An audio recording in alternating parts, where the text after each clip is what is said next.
This next question is on the topic of education. Hi, my name is Cherry Claire. I'm from Baptist, South Carolina. And my question is, who is your favorite teacher and why? A little bit hard to hear. The question was, who is your favorite teacher and why? Senator Gravel? A brother by the name of Edgar Burke, who since deceased became a priest later, he recognized me as a very failing student because I was dyslexic and couldn't read very well. And so he gave me some attention and taught me to speak. And that's what little chance I get to use it today. Thank you. Senator Obama?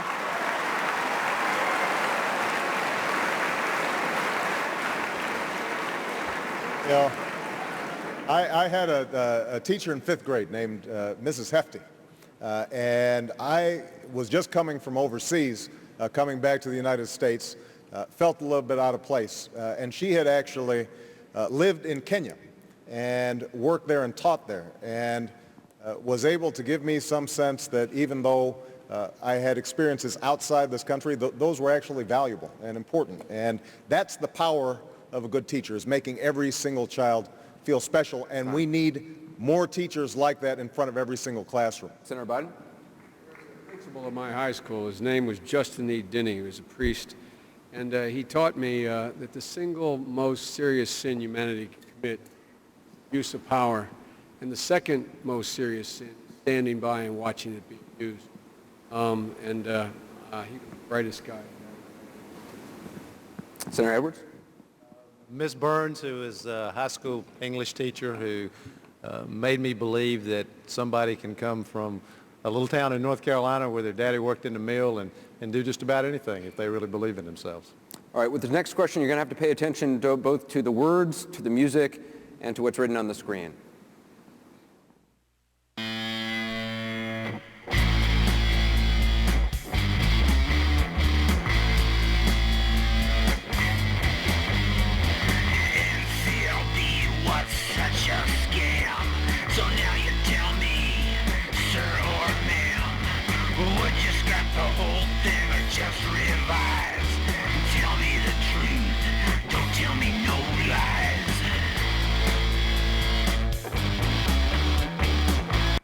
Governor Richardson, you've had to implement No Child Left Behind in your state. Would you scrap it, revise it?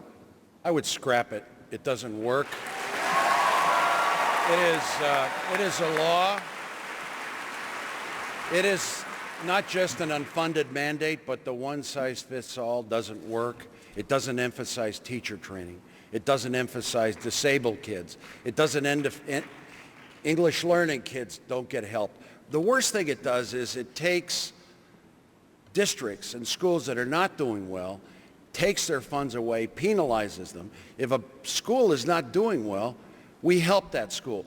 The last thing we need to do relating to teachers is the key to a good education in this country is a strong teacher. I would have a minimum wage for all our teachers, $40,000 per year, and I would emphasize science and math, and I would also bring to make sure our kids that are not scoring well in science and math, 29th in the world, to unlock those minds in science and math. I would have a major federal program of art in the schools, music, dancing, sculpture, and the arts.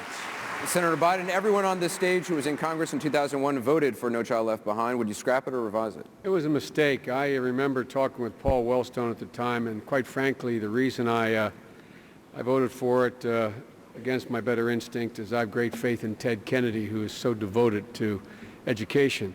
But I would scrap it. I guess theoretically you could do a major overhaul, but I think I'd start from the beginning.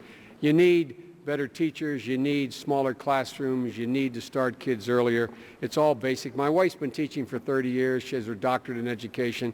She comes back and points out how it's just not working. The bottom line here is that I would fundamentally change the way in which we approach this. Our next question comes from South Carolina.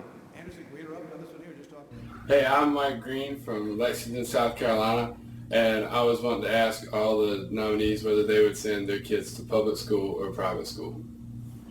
Question is public school or private school? We know Senator Clinton sent your daughter to private school. Senator Edwards, Obama, and Biden also sent your kids to private school. Is that correct? No. No? No, it's not correct. Okay. Double. There we go.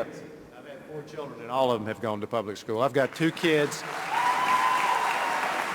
who are actually here with me in Charleston tonight. 2 kids, Emma Claire and Jack, just finished the 3rd grade in public school in North Carolina, and Jack just finished the 1st grade in public school in North Carolina. Senator Clinton? And Chelsea went to public schools, kindergarten through 8th grade, until we moved to Washington. And then I was advised, and it was unfortunately good advice, that if she were to go to a public school, the press would never leave her alone because it's a public school. So I had to make a very difficult decision. Senator But we were Obama? very pleased she was in public schools in Little Rock. Senator Obama? My kids have gone to the University of Chicago lab school, a private school, because I taught there, and it was 5 minutes from our house, so it was the best option for our kids. But the fact is that there's some terrific public schools in Chicago that they could be going to. The problem is that we don't have good schools, public schools for all kids. A U.S. Senator can get his kid into a terrific public school. That's not the question. The question is whether or not ordinary parents who can't work the system are able to get their kids into a decent school, and that's what I need to fight for and will fight for as President of the United States. Do you want to ask this question of everyone? Senator Biden? My kids